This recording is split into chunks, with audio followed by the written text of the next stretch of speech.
Assalamualaikum warahmatullahi wabarakatuh. Saya Dayat Rahman. Di sini ingin mempresentasikan ilmu ilmiah alam dasar. Di sini daftar isi. 1. Pengertian ilmu alamiah dasar mendudukan manusia di alam raya, alam semesta, dan tata surya IPA dan perkembangan teknologi dapat perkembangan IPA dan teknologi dan kelangsungan hidup manusia. Pengertian ilmu alamiah dasar. Pengertian pengetahuan dimulai dengan rasa ingin tahu kepastian, dimulai dengan rasa ragu-ragu. Pengetahuan mampu dikembangkan manusia karena bahasa yang bersifat komunikatif dan pikiran yang mampu menalar pengetahuan pada hakikatnya, merupakan segala sesuatu yang diketahui suatu objek tertentu. Pengertian ilmu pengetahuan atau sains adalah pengetahuan yang diperoleh dengan cara tertentu, yaitu cara atau metode ilmiah.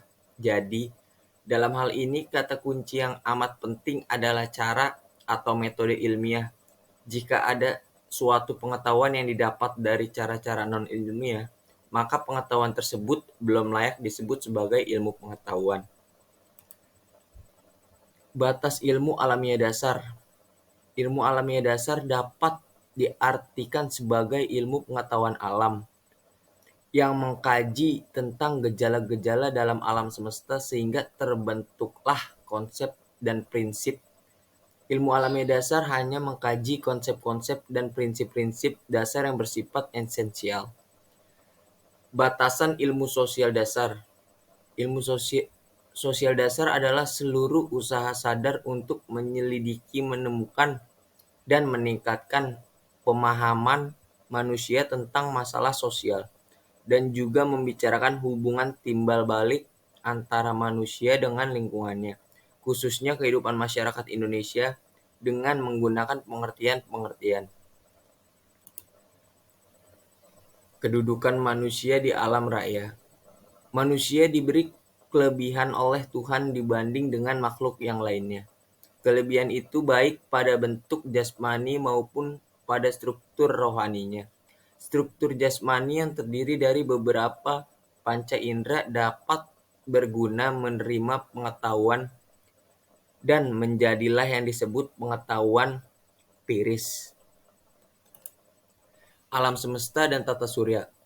Alam semesta menurut orang Babilonia kurang lebih 7.700 sampai 600 Masehi.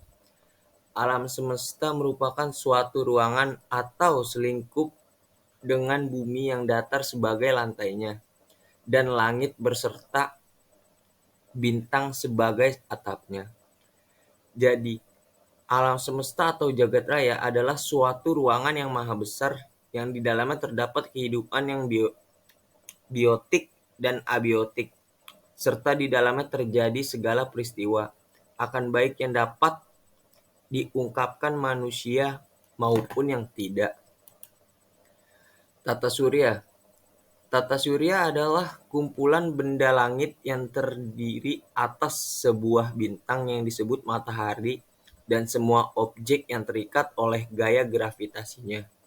Objek-objek tersebut 8 buah planet yang sudah diketahui dengan orbit berbentuk elips, 5 planet kerdil atau kartai 1.730 satelit alami yang telah diidentifikasi, dan jutaan benda langit, meteorit, komet, dan lainnya. IPA dan perkembangan teknologi. IPA dan teknologi tidak dapat dipisahkan satu sama lain karena keduanya mempunyai hubungan yang erat satu sama lain, di mana IPA sebagai sebuah ilmu yang dapat menimbulkan hal-hal baru berupa teknologi berdasarkan hasil kerja keras para sains dalam meneliti dan menganalisa sebuah ilmu. Hasilnya sangat berperan bagi kehidupan manusia di dalam keberlangsungannya kehidupannya. Kemajuan teknologi IPA sangat bermanfaat bagi kehidupan manusia. Di dampak teknologi IPA terhadap transportasi dan komunikasi sangatlah besar. Teknologi IPA yang sangat maju pesat sehingga menjadikan segala sesuatu menjadi lebih efisien dan efektif. Dampak perkembangan dan teknologi.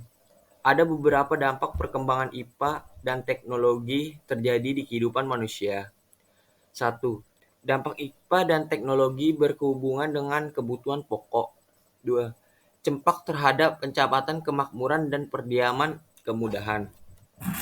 Dampak IPA dan teknologi terhadap sumber daya alam. Dampak IPA dan teknologi terhadap komunikasi. Dampak IPA dan teknologi terhadap transportasi. Dampak IPA dan teknologi terhadap kesehatan. Dampak IPA dan teknologi terhadap sosial budaya. Dampak IPA dan teknologi terhadap pendidikan. Dampak IPA teknologi terhadap ekonomi dan industri. IPA teknologi dan kelangsungan hidup manusia. Hubungan antara manusia dan teknologi sangat erat sekali karena teknologi telah memberikan sumbangan besar bagi kehidupan manusia, seperti dalam ladang transportasi, komunikasi, dan lain sebagainya.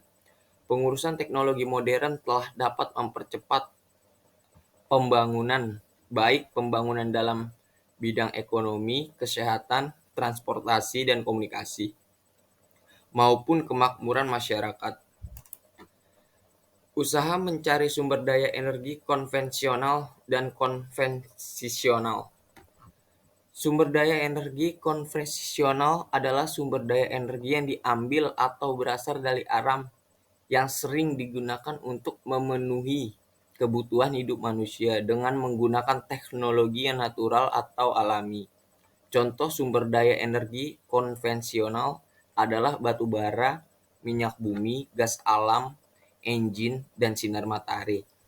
Sumber daya energi non-konvensional adalah sumber daya energi yang diambil atau berasal dari alam yang sering digunakan untuk memenuhi kebutuhan hidup manusia dengan menggunakan penemuan teknologi yang lebih canggih, sehingga menjadi bentuk yang lebih praktis untuk digunakan. Contoh sumber daya energi non-konvensional adalah PLTA, baterai, dan tenaga listrik. Usaha manusia untuk melestarikan hidupnya. Dalam upaya melestarikan hidup, manusia tak lepas dari lingkungan. Lingkungan sangat mempengaruhi kehidupan manusia. Selain mencari energi alternatif agar kehidupan manusia dapat terjaga dan melestarikan hidupnya, maka perlulah untuk menjaga lingkungan atau alam. Lingkungan hidup atau alam merupakan tempat beraktivitas dan dari hidupan manusia, di mana manusia mampu mendapatkan semua hal yang bersifat pokok seperti papan dan pangan. Ya, selesai. Terima kasih.